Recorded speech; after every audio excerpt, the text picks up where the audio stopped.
नमस्कार, आप देख रहे हैं न्यूज़ 69 चैनल और मैं हूं आपके साथ अंकिता। चलिए रुक करते हैं खबरों की ओर। भोपाल समान नागरिकता संहिता को लेकर देश में अब नई बहस छिड़ गई है। वहीं अब मध्य प्रदेश के आवास और शहरी विकास मंत्री भूपेंद्र सिंह का समान नागरिक संहिता को लेकर बयान सामने आया है। उन्होंने कहा कि हमारे देश में समान नागरिक संहिता को लेकर सरकार के द्वारा लोगों से सुझाव मांगे जा रहे हैं। अनेक राज्यों में समान नागरिक संहिता को लेकर अपना निर्णय भी लिया है और देश का हर नागरिक चाहता है कि देश में समान नागरिक संहिता हो। उन्होंने कांग्रेस विधायक आरिफ मसूद पर हमला बोलते हुए कहा कि चाहे आरिफ मसूद या अजहर मसूद जैसे लोग ही धमकी देने का काम कर रहे हैं, इसी तरह कुछ लोग कश्मीर से धारा 370 हटाने के बाद कहते थे कि खून बहेगा सड़कों पर। इसी कट्टरपंथी मुस्लिम समाज मुसलमानों के विकास को आगे नहीं बढ़ने दे रहा है। मुस्लिम समाज को ऐसे कट्टरपंथी लोग ही षड्यंत्र के तहत पीछे कर रहे हैं। भूपेंद्र सिंह ने कहा कि यदि समान नागरिक संहिता देश में लागू होती है तो मुस्लिम वर्ग को भी इसका विशेष लाभ मिलेगा। चाहे बेरोजगारी हो, चाहे गरीबी हो, मुस्लिम समाज भी प्रथम पंक्ति में आकर खड़ा होगा। हमारे देश में समान नागरिक संहिता को लेकर सरकार के द्वारा लोगों के सुझाव भी आमंत्रित किए गए हैं। अनेक राज्यों ने समान नागरिक संहिता को लेकर निर्णय भी लिए हैं और देश का हर नागरिक ये चाहता है कि देश में समान नागरिक संहिता हो। चाहे आरिफ मसूद हो, चाहे अजहर मसूद हो, कांग्रेस कितना भी विरोध करे,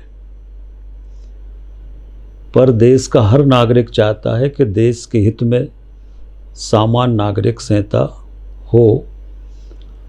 और जो लोग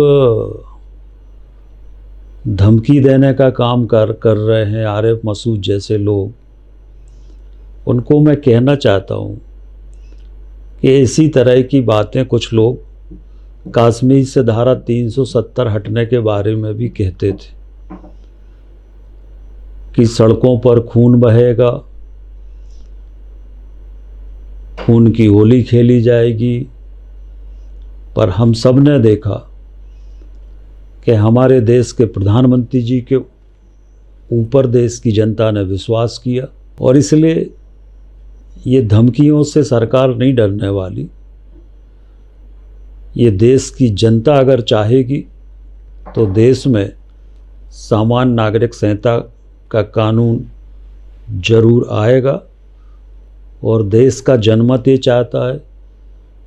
अनेक मुस्लिम देशों में भी समान नागरिक संहिता का कानून है और इसलिए भारत में विरोध करने का कोई औचित्य समझ में नहीं आता है। और जो कट्टरपंथी लोग इस तरह की बातें करते हैं वो मुस्लिम समाज का ही नुकसान करने की बात करते हैं। मुस्लिम समाज विकास में आगे ना बढ़ पाए, ये षड्यंत्र ही मुस्लिम कट्टरपंथी करते हैं। समान नागरिक संहिता आएगी तो मुस्लिम समाज को भी विकास में लाभ मिलेगा, वो भी विकास में आगे बढ़ेंगे। और जो बेरोजगारी जैसी समस्या उस समाज के अंदर है या गरीबी जैसी समस्या उस समाज के अंदर है, समान नागरिक संहिता का कानून आने के बाद मुस्लिम समाज भी विकास के रास्ते पर आगे बढ़ेगा और इसलिए कट्टरपंथियों के आगे सरकार झुकने वाली नहीं है। कांग्रेस के षड्यंत्र को भारतीय जनता पार्टी की सरकार सफल नहीं होने देगी।